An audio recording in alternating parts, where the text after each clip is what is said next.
Irbushin niggaa jedhees jalqabee nama biraa maayikiin banaana fakkaata sagaleen deebisa waan ta'eef dhiifama. Namni mana kana dhufu kana booddee an akka furmaata jedhee waan lafa kaa'u.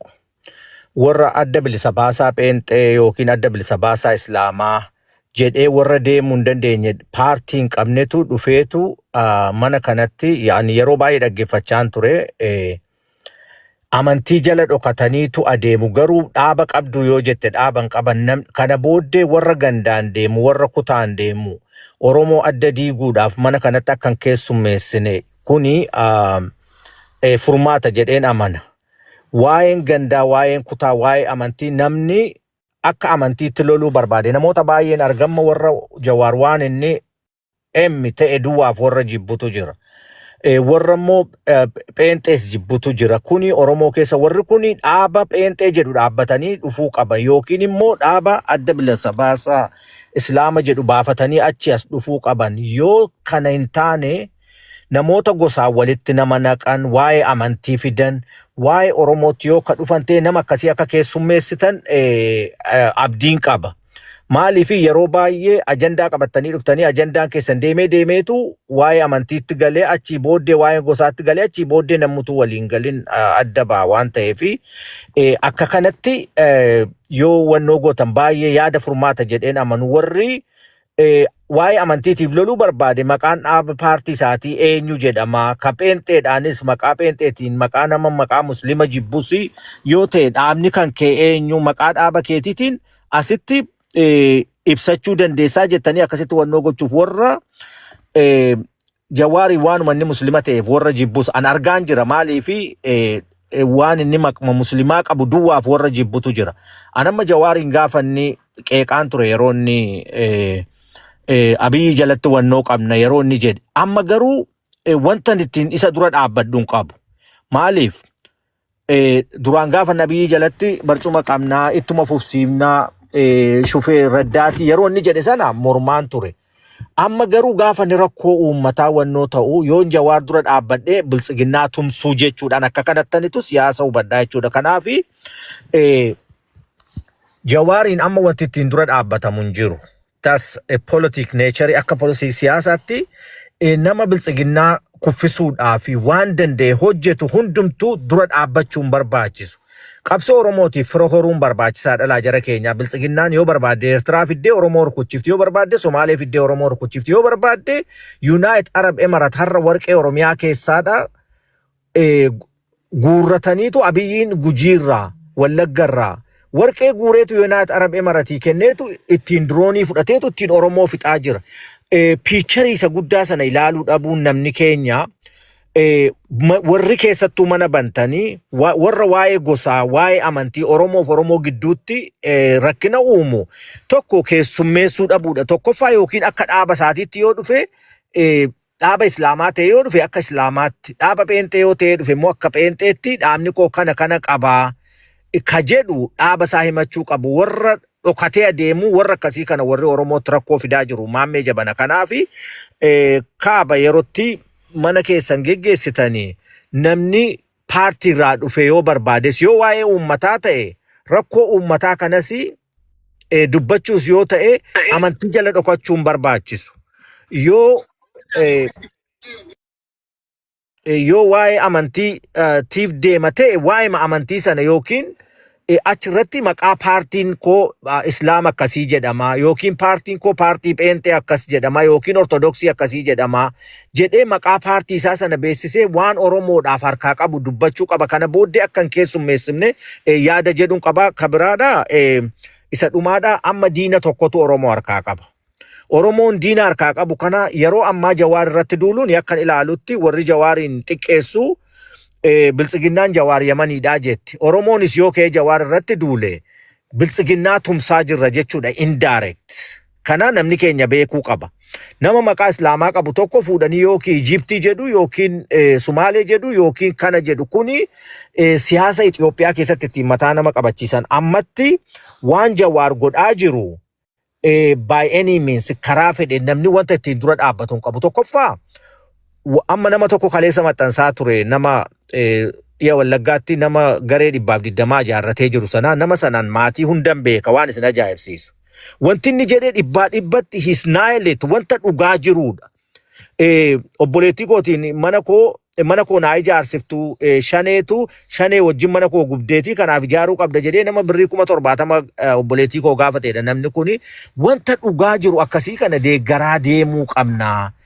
Kanaafu ammatti Jawaar irratti duulu yookiin waan Jawaar hojjetu dura dhaabbachuu jechuun warra biltsiginnaa deeggaruu jechuudha. Maammiyaan akkasittiin fudhadhaa. Kanaafi galatooma warra amantiin dhufu dhaaba amantii isaanii himatanii ani Islaam akkasiin bakka bu'ee dhufee paartiin koo akka jedhama yoo jedhe keessummeessa mana kanatti taphatama yeroo baay'ee waan hin observii godhe jechuu barbaadeeti. Galatoomaa horaa bulaa deebana. Yaa galatoomi laali wanna kana yaadaate amma nurratti kaaste kana wanna kana ni beey. Yeroo nama hawaasa kana laaku as finnee karakkarru isa amansiisuuf miti nuti. Hawaasa kana waa'ee isaa barsiisuuf. Wanta kana waan sodaannuuf hin qabnu. Jira keenya dhugaa hedduu ifarkaa qabna. Abbaan gadaa ol bahee namticha hawaasa kana jeequ. Dhugaa isaa gizeetti himu namticha san amansiisuuf miti. Hawaasa isa dhaggeeffatu kana namticha cubbuu namticha kana irraa saayitee agarsiifta. Namticha kanatti naasoytu hawaasatti haasoytu. Namoonni baay'een amaloota keenya keessatti namoota yaada faallaa walii qaban ni balfa. Wanni namoota yaada faallaa hawaasa jeeqan kana qabannee dhaloonuuf nuti isaan kana saaxiluufi. Waan biraa takkaafee miti. Filoorallee guddaa qabaatanii yookaanuu manaanillee oowwisuufi miti.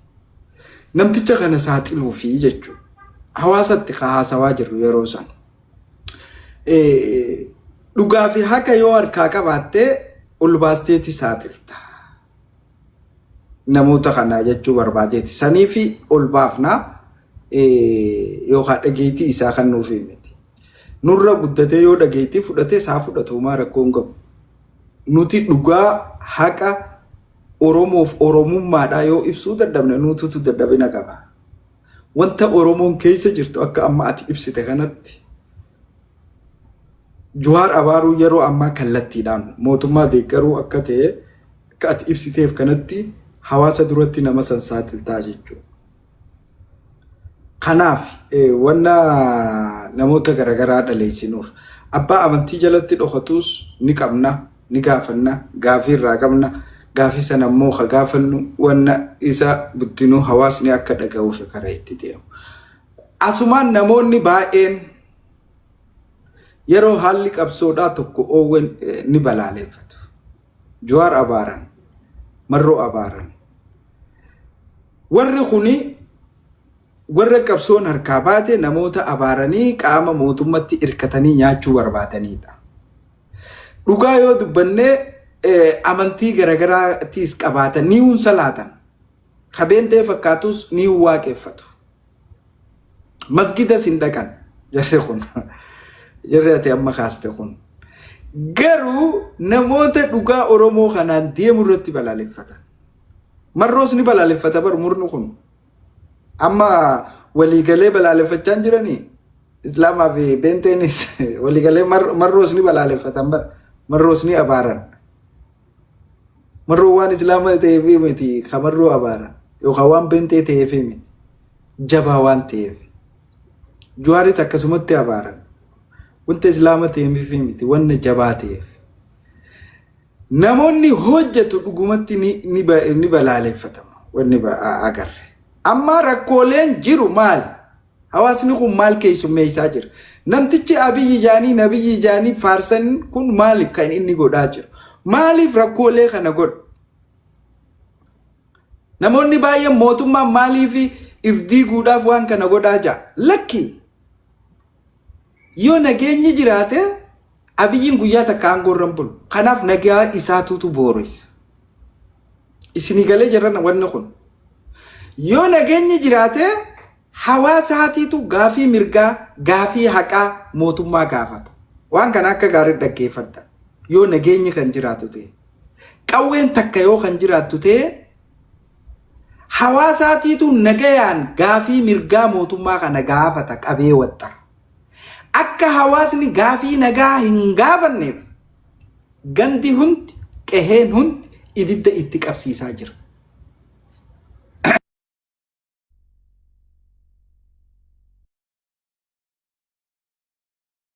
Tidak ada mute mame. Miking ke mute dah. Hawaasni ibidda kana ifirraa daamsuudhaaf cinkata. Yoo gaafii mirgaa gaafate ati shaneedha ja'amee hidhama. Maallaqa isaan gaafatan bakka dhaqeetti himatu hin qabu numa kannaniin du'a je'ee. Saamtota kana babal'isee hawaasa keessatti qe'ee Oromoo hunda keessatti wanta kana godhaa jira. Mana irra gubaa jira. Jara keenya callaa isaan calleeffatan hunda harkaa gubaa jira. Namni akkamitti beeyladaa guba? Namni akkamitti midhaan boru nyaatamu guba? Hawaasa kana akkanatti facaasaa jiran, diinagdee hawaasa kanaa saamaa jiran. Qaama saamu kana yoo niini nageenya jiraate mootummatti himata yookaan mirga isaa falmata. Mootummaan kanaaf waan kana godha. Qaama isa jaalattus hin qabu. Siyaasa isa ceesiftuus harkaan qabu. Utuu siyaasa isa ceesiftu harkaa qabaate mootummaadha jira qabeenya qabu fayyadamee face to face Jawaar Mohaammed dura dhaabbatee ifirraa dhorkuu danda'a.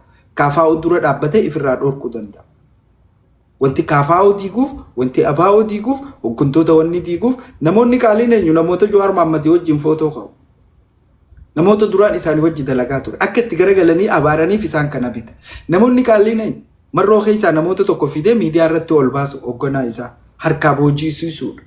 Hawaasa kana burjaajeessuuf rakkoo furuun fedhan rakkoo dhaluu malee. Amma ABO maal godha? Maalitti kanne filmaataaf ce'an? Eenyu Yaazoo Kabbabaa? Maal keessa jira? Eessa dhaqe? Okke dorgomee dabree filmaata furaa? Warra PP kana dhalaalaa gaammaan ta'an. Eenyu namni isaan deeggaran? ABO'dha. Amma ABO'dha deeggaran. Fakkataa faadha deeggaran jechuudha. Warri kun warra biraanii abaara. Maaliif? ABO waan harka mootummatti kenniteef. Waan mootummaan jawu waan dhageesseef, waan fudhatteef. Sinigaleme rakkoolee tana garuu ifaan ifatti dubbachuu danda'uu qabna. Dhugaan jara kanaatis nuus sodaachisuu hin qabu. Nuus rakkachuu hin qabu. Kanaaf abbocaa sanyi dhiifama itti fufi. Haasawni silaan dhumu silaa waa hedduu haasawna itti fufi. Yaada kee fudhadhu. Tayyee tole maammee kiyya ulfaadhu galatoomii kam jirtu nuti keessan wagana gaataa tan jechaa waan maammeen dubbate akkasumas